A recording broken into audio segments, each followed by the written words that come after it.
Mammary glands. NCERT का diagram आपको clearly visible हो रहा होगा, जिसके पार्ट्स मैंने अभी लेबल नहीं किए हैं। Okay, so it is a characteristic of mammalian females, mammary glands, and they are modified apocrine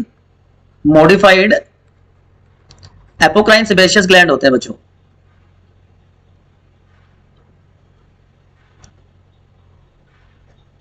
which are located in thorax, और thorax में भी स्पेसिफिक एरिया है, ये वाला, ये रिब्स का पार्ट है, ये फैट लेयर आपको दिखाई देगी, एंड ये है जो pectoralis major muscles, pectoralis major muscles है, यहां पर ये लोकेटेड होते हैं in thorax region. This is nipple part, और इसके आसपास का जो डार्क पिगमेंटेड एरिया होता है which is known as areola. एक एक करके हम सारी चीजें डिस्कस करते हैं। पहले मैं डायग्रामेटिकली आपको दिखाता हूं कि क्या स्ट्रक्चर्स प्रेजेंट होती हैं।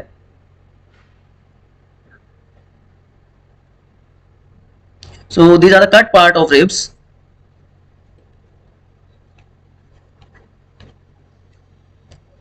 followed by the special pectoralis major muscles,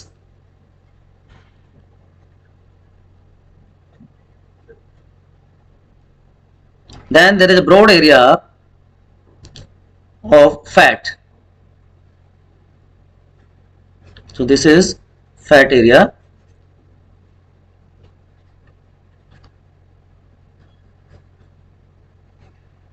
and now we'll discuss the duct system. What are different type of ducts are present here?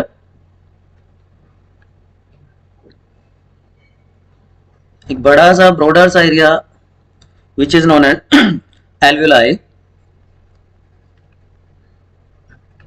and these alveoli are present in mammary lobes.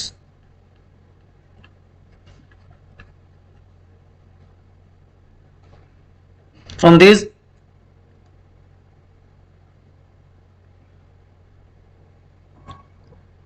is memory tubules arises.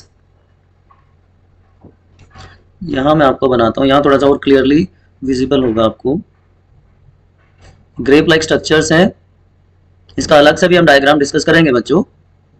तो mammary tubules यहाँ पे present होते हैं, and from these mammary tubules A tube arises, A duct arises which is known as memory duct. तो सबसे पहले alveoli, alveoli के बाद second part will be memory tubule, and यहां से memory duct arise होती है। This memory duct open into a wider area which is known as memory ampulla. This is memory ampulla, और ये आगे जाकर open होते हैं, they leads into lactiferous duct, lactiferous duct, और ये सारी लैक्टिफेरस डक्ट्स मिलकर ओपन होती हैं निपल में,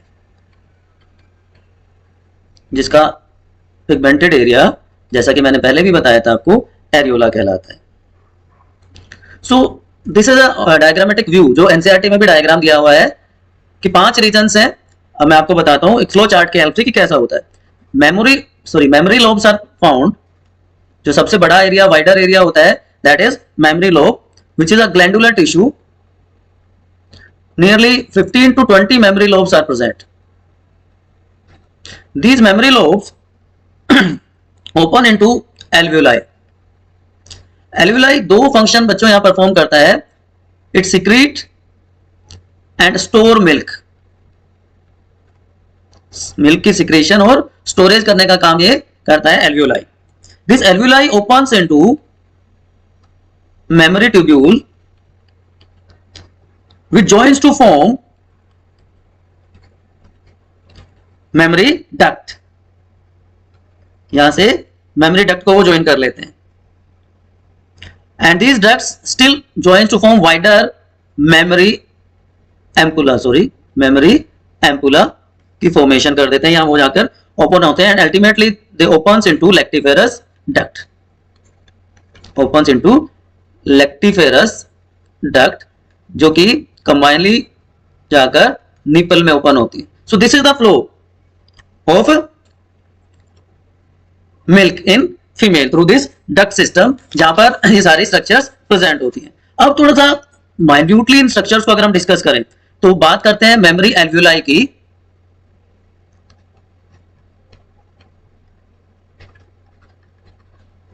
this memory alveoli have two type of cells, और दो तरह का यहां पे टिश्यू प्रेजेंट होता है। इंटरनली ये न्यूक्लिएटेड सेल्स जो हैं, जो इसकी बाउंड्री बना रही है, कवरिंग बना रही है, और दूसरी तरफ बाहर की तरफ और स्पेशल सेल्स होती हैं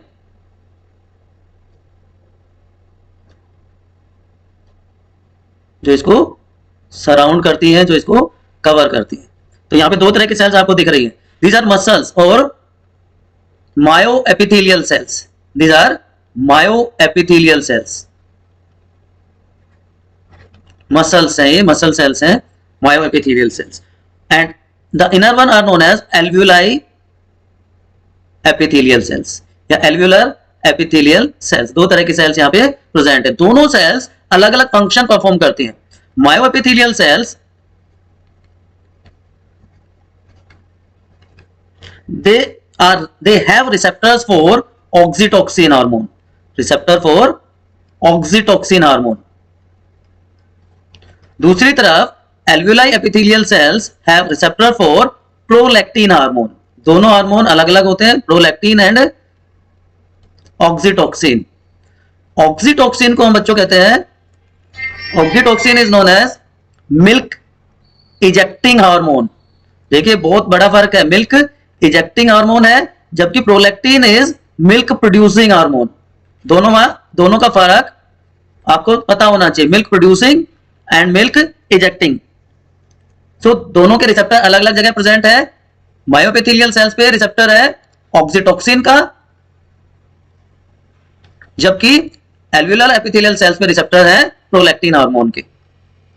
ओके, चलिए अब ये हाइपोथैलेमिक हार्मोन कैसे कंट्रोल करते हैं इस पूरी प्रोसेस को। हाइपोथैलेमस, हाइपोथैलस में दो हार्मोन प्रेजेंट होते हैं, prolactin releasing hormone and prolactin inhibiting hormone, PRL and PIH। Prolactin releasing hormone and prolactin inhibiting hormone. Now from hypothalamus दो कंडीशन है, एक नॉर्मल लाइफ में क्या होगा और एक प्रेगनेंसी टाइम पे क्या होता है। तो मैं दोनों आपको डिस्कस करता हूं, during normal life and during pregnancy. Normal life में जो हाइपोथैलेमस है हमारा, मींस फीमेल्स का, वहां पे आपको पता है it stimulate anterior lobe of pituitary, anterior lobe of pituitary gland.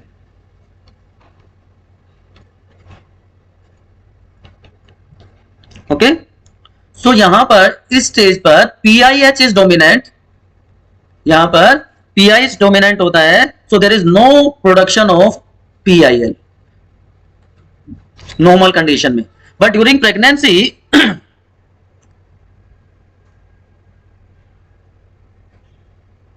Hypothalamus से PRL डोमिनेंट हो जाता है